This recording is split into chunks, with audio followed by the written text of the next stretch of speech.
ओम नमो भगवते वासुदेवाय। स्वागत है आप सभी का हमारे चैनल पर। आज के इस वीडियो में आप सुनेंगे सोमवती अमावस्या के व्रत की कथा।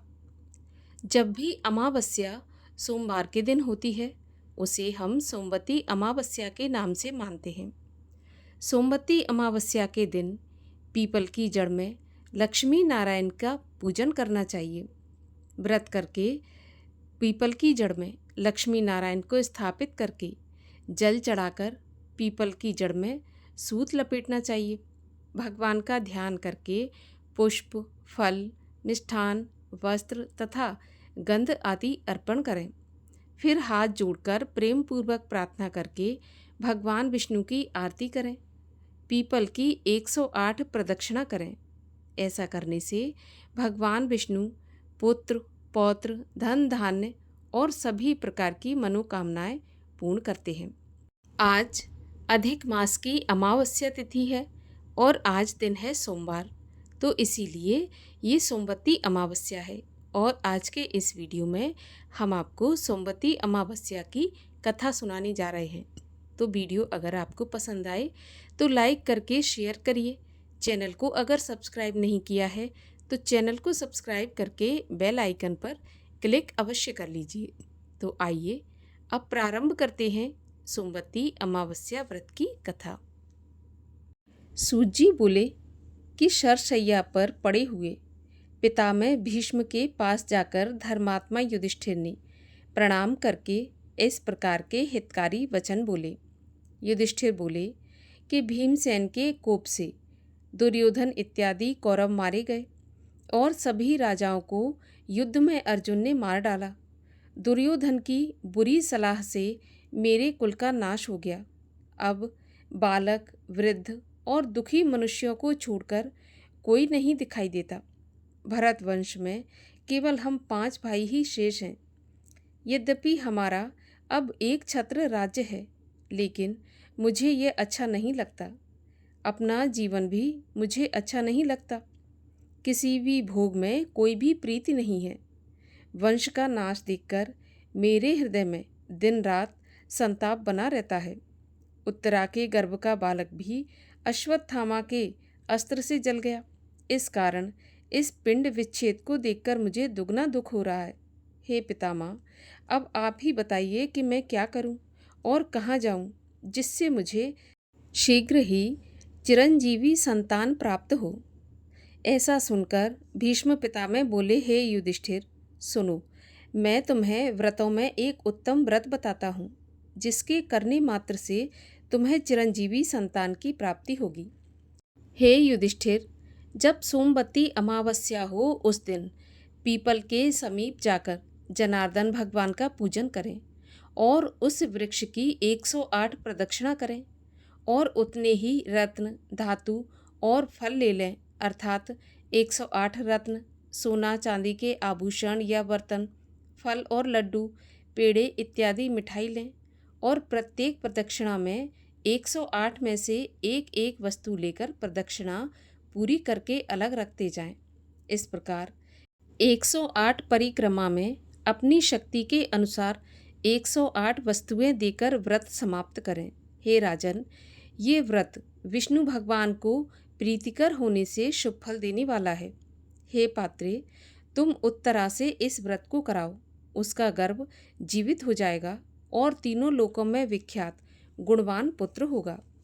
भीष्म पितामह के ऐसे वचन सुनकर युधिष्ठिर पुनः बोले कि उस व्रत को विस्तार के साथ कहिए। हे पितामह, इस व्रत को मृत्यु लोक में प्रथम बार किसने प्रकाशित किया और फिर इसको किसने किया? पितामह भीष्म बोले कि एक सर्वविख्यात कांची नाम की महापुरी है, जो चांदी के पर्वत जैसे ऊंचे ऊंचे बड़े बड़े विशाल महलों से शोभित है और नगर के नर नारी भी सुंदर वेशभूषा से शोभित है। ब्राह्मण, क्षत्रिय, वैश्य और शूद्र सभी अपने अपने कर्मों में लगे रहते हैं।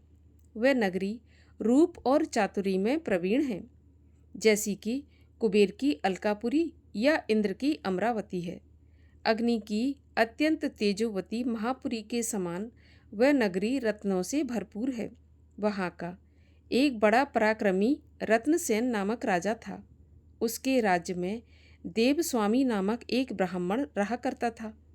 उसकी रूप लावण्यमती धनवती नाम की एक सुंदर स्त्री थी।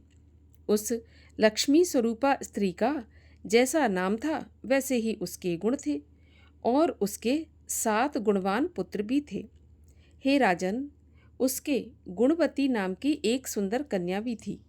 वे 7 पुत्र अपनी अपनी पत्नियों के साथ सुखपूर्वक रहा करते थे, परंतु कन्या अपने तुल्य पति की चाहना करती थी। उसका अभी विवाह नहीं हुआ था। इसी बीच में एक साधु महाराज उनके यहाँ पर भिक्षा मांगने के लिए आए। अब वह साधु अपने तेज से अग्नि के समान प्रदीप्तमान थे। उसने द्वार पर आकर आवाज लगाई तो देवस्वामी की 7 पुत्र वधू शीघ्र ही उठकर खड़ी हुई और प्रत्येक ने अलग अलग उस साधु को भिक्षा दी। उसने उन सबको सौभाग्य संपत्ति के साथ अचल सुहाग का आशीर्वाद दिया। पीछे से माता ने गुणवती को भी कहा कि तुम भी जाओ और साधु को भिक्षा देकर आओ। तब उस कन्या ने भी उस साधु महाराज को प्रणाम करके उन्हें भिक्षा दी। इस पर उस ब्राह्मण ने उसे आशीर्वाद दिया कि हे शुभे, तुम धर्मवती हो। इस विस्मय युक्त आशीर्वाद को सुनकर गुणवती घर चली गई और उस ब्राह्मण ने जो आशीर्वाद दिया था उसे अपनी माँ को बताया। उस आशीर्वाद को सुनकर माता धर्मवती अपनी पुत्री का हाथ पकड़कर द्वार पर आई और अपनी पुत्री से उन साधु महाराज को एक बार फिर से प्रणाम करवाया, परंतु साधु महाराज ने फिर से वही आशीर्वाद दिया। ऐसा आशीर्वाद सुनकर धनवती फिर चिंतित होकर बोली कि प्रभु, आप प्रसन्न होकर मेरी बात सुनिए। आपने मेरी पुत्र वधुओं को प्रणाम करने पर उन्हें अच्छे अच्छे आशीर्वाद दिए। वे आशीर्वाद अचल सुहाग, पुत्र, सुख और सौभाग्य को देने वाले थे, परंतु इस पुत्री के प्रणाम करने पर आपने उसे विपरीत आशीर्वाद दिया कि हे भद्रे, तू धर्मवती हो। और एक बार नहीं, आपने बार बार यही आशीर्वाद दिया। हे साधु महाराज, इस आशीर्वाद के प्रयोग करने का कारण क्या है, सो आप मुझे कृपा पूर्वक बताइए। साधु महाराज बोले, धनवती, तू धन्य है। तेरा उत्तम चरित्र भूमंडल में प्रसिद्ध है। मैंने तेरी पुत्री को यथा योग्य आशीर्वाद दिया है। ये विवाह के समय सप्तपदी के बीच में ही विधवा हो जाएगी। इसलिए हे शुभे, इसे धर्म आचरण ही करना चाहिए। इसी कारण मैंने इसे ये आशीर्वाद दिया है कि हे शुभे, तू धर्मवती हो। ये सुनकर धनवती चिंता से व्याकुल हो गई और बारंबार प्रणाम करके दीन वचन में बोली कि हे विपेंद्र, यदि आप इसका कोई उपाय जानते हैं तो दया करके मुझे बताइए। तब वह साधु बोले, सुंदरी, यदि तेरे घर सोमा आ जाए तो उसके पूजन मात्र से ही इसका वैधव्य मिट सकता है। तब धनवती बोली कि आपकी बताई हुई ये सोमा कौन है, क्या जाति की है और कहाँ रहती है, जिसके आगमन मात्र से ही वैधव्य का नाश हो जाएगा। हे महाभागे, आप उसे कहिए, मैं समय बढ़ाना और नहीं चाहती, जल्द से जल्द सोमा को बुलाना चाहती हूँ। तब वह साधु बोले कि ये सोमा जाति की धोबन है और उसका निवास स्थान सिंगल द्वीप में है। यदि वह तेरे घर में आ जाए तो वैधव्य का नाश हो जाएगा। ऐसा कहकर वह ब्राह्मण दूसरे स्थान पर भिक्षा लेने के लिए चला गया। तब धनवती भी अपने पुत्रों से बोली कि पुत्रों, तुम्हारी इस सुंदर गुणवती बहन के भाग्य में वैधव्य का योग है, लेकिन सोमा के आगमन मात्र से ही इसका वैधव्य मिट जाएगा। जिस पुत्र में पिता की भांति और माता के वचनों का गौरव हो, वो अपनी बहन को साथ ले जाए और सोमा को शीघ्र ही यहाँ पर लेकर आए। तब पुत्र बोला, हे माता, हम लोगों को मालूम है कि तुम्हारा मन पुत्री के स्नेह में बहुत आसक्त हो गया है। इसी कारण पुत्रों को दूसरे दुर्गम देश में भेज रही हूँ, जिसके बीच में 400 कोस के विस्तार का दुस्तर समुद्र है। हम में वहाँ जाने की शक्ति नहीं है। हम वहाँ जाकर दुख नहीं सह सकते। तब उसके पिता देवस्वामी बोले कि यद्यपि मेरे 7 पुत्र हैं, तो भी मैं पुत्रहीन जैसा ही हूँ। मैं स्वयं सिंगल द्वीप जाऊंगा और अपनी पुत्री के वैधव्य को नाश करने वाली उस सोमाधोवन को लेकर आऊंगा। इस प्रकार देवस्वामी क्रोधित होकर ऐसा कह ही रहे थे कि उसी समय उनके छोटे पुत्र शिव स्वामी ने प्रतिज्ञा पूर्वक कहा कि हे पिताजी, आप क्रोध के वशीभूत ऐसा न कहें। मेरे सिवा कौन सिंगल द्वीप जाने में समर्थ हो सकता है। मैं अपनी बहन को लेकर सिंगल द्वीप अवश्य जाऊंगा। ऐसा कहकर वह सहसा उठकर खड़ा हुआ और प्रणाम करके बहन को साथ लेकर आनंद पूर्वक सिंगल द्वीप के लिए चल दिया। वह ब्राह्मण पुत्र कुछ ही दिनों में समुद्र के किनारे पहुंच गया और वहां समुद्र पार करने का प्रयत्न करने लगा। उसने वहां एक अत्यंत विशाल वटवृक्ष देखा, जिसके खोखले में गिद्धराज के बच्चे सुखपूर्वक बैठे हुए थे। उस वृक्ष के नीचे बैठकर उन दोनों भाई बहन ने ये दिन बिताया। संध्या के समय वह गिद्ध बच्चों के लिए भोजन लेकर आया और उन्हें पकड़कर भोजन कराने लगा, लेकिन गिद्ध के बच्चों ने भोजन नहीं किया और भोजन को नीचे गिरा दिया। तब गिद्ध चिंता से व्याकुल मन वाले उन बच्चों से पूछने लगा कि पुत्रों, तुम भूखे होकर भी भोजन क्यों नहीं कर रहे? मैं तुम्हारे योग्य यह कोमल मांस लाया हूँ। तब गिद्ध के बच्चे बोले कि हे तात, इस वृक्ष के नीचे दो मनुष्य बैठे हुए हैं, उनके स्वीकार किए बिना हम कैसे भोजन कर लें? ऐसा सुनकर वह गिद्ध दयाद्र होकर उनके पास आकर ये वचन बोला कि हे द्विज, आप दोनों का जो भी कार्य हो वो मुझे बताओ। हे विप्रवर, मैं उसे सब प्रकार से करने का प्रयास करूँगा, लेकिन आप लोग भोजन कर लें। ब्राह्मण बोला कि हम सिंगल द्वीप जाने के लिए इस समुद्र से पार होना चाहते हैं। हमें अपनी बहन का वैधव्य नाश कराने के लिए सोमाधोवन को लाने की इच्छा है। गिद्ध बोला कि ठीक है, मैं प्रातःकाल ही तुम्हें समुद्र पार उतार दूंगा और सिंगल द्वीप में सोमा का घर भी दिखा दूंगा। इसके पश्चात रात्रि व्यतीत होने पर सूर्यदेव उदय हुए और जैसे ही प्रातः हुआ, गिद्धराज ने उन दोनों भाई बहन को समुद्र के पार उतार दिया और वे दोनों भाई बहन सिंगल द्वीप में आकर सोमा के घर के पास ही ठहर गए। इसके पश्चात वे दोनों प्रातःकाल के समय सोमा के घर की चौक को साफ कर उसे प्रतिदिन लीप पोत करके सुंदर बना देते। इस प्रकार ऐसा करते करते वहाँ उन्हें पूरा 1 वर्ष व्यतीत हो गया। इस प्रकार की स्वच्छता देखकर सोमा ने विस्मित होकर अपने पुत्रों और बहुओं से पूछा कि यहाँ ये झाड़ू लगाकर कौन जाता है? ऐसा कौन है जो सुबह सुबह लीप पोत कर चला जाता है? तब उन सभी बहुओं ने एक साथ कहा कि ये हमने नहीं किया। अब तो सोमा और भी आश्चर्य में पड़ जाती है। तब वह सोचती है कि क्यों ना मैं छुपकर देखूं कि आखिर के ये कौन करके जाता है, और उसने ऐसा ही किया। एक दिन वह सोमाधोवन रात्रि को छुपकर बैठ गई। तब उसने देखा कि ब्राह्मण की कन्या घर के आंगन में झाड़ू लगा रही है और पवित्र व्रती भाई उस आंगन को लीप रहा है। सोमा ने उन दोनों के पास जाकर पूछा कि तुम दोनों कौन हो, मुझे बताओ।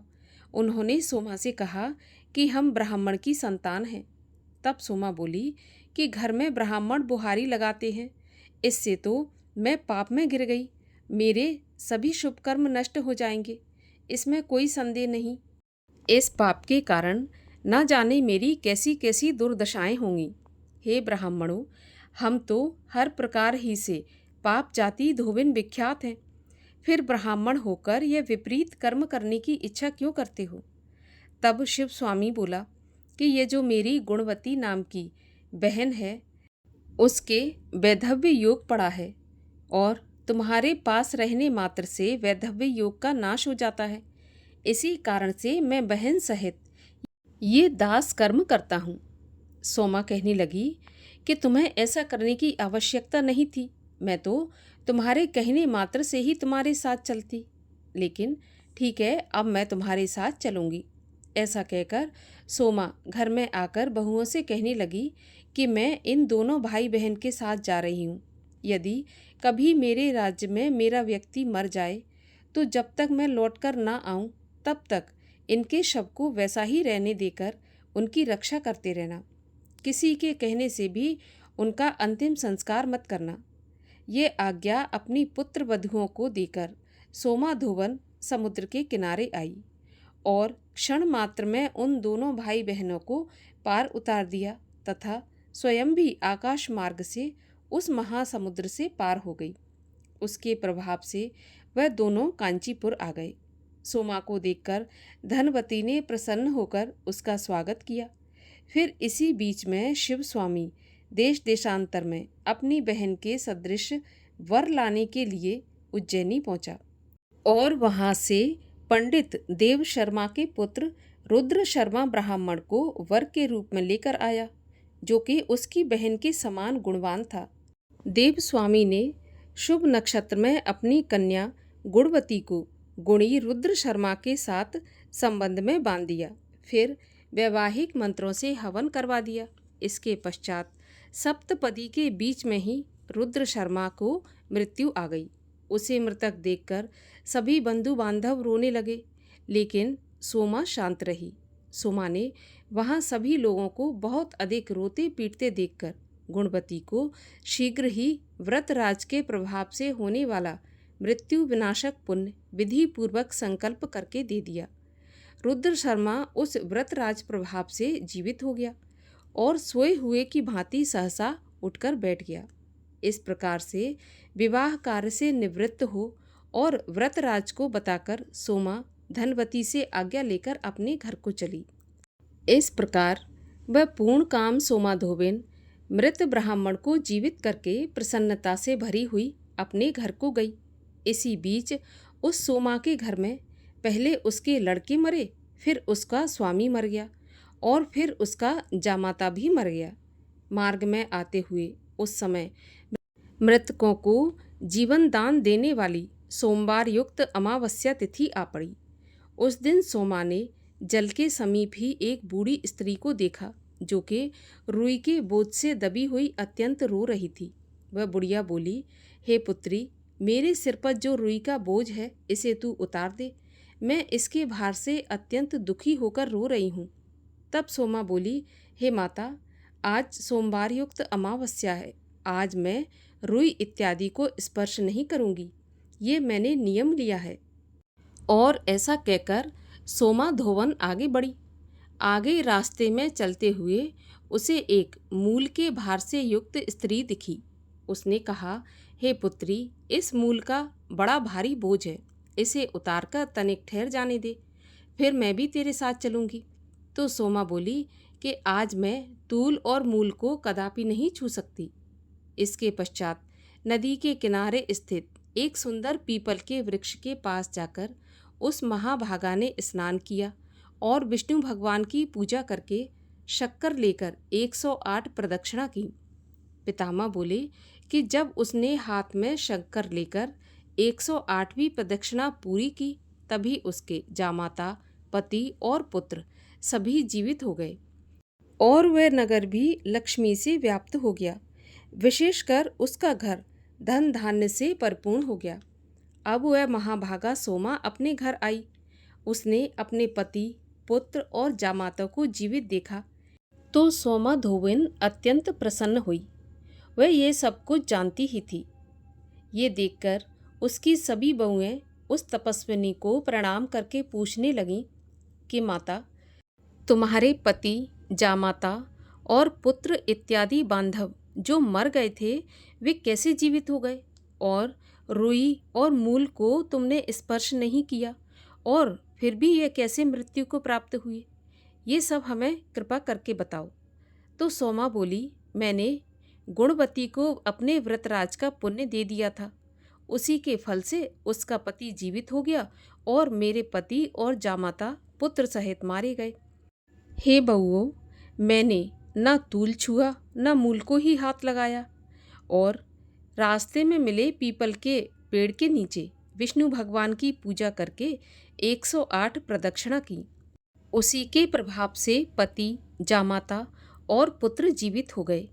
तुम सब भी आज इस व्रतराज को विधि पूर्वक करो, इससे कभी भी वैधव्य नहीं होगा, बल्कि सदैव सौभाग्य रहेगा। ऐसा कहकर सोमा ने व्रतराज को अपनी बहुओं से कराया। इस व्रत के प्रभाव से उसने पुत्र पौत्रों के सहित बहुत से भोगों को भोगा और परिवार सहित सुखपूर्वक रहने लगी।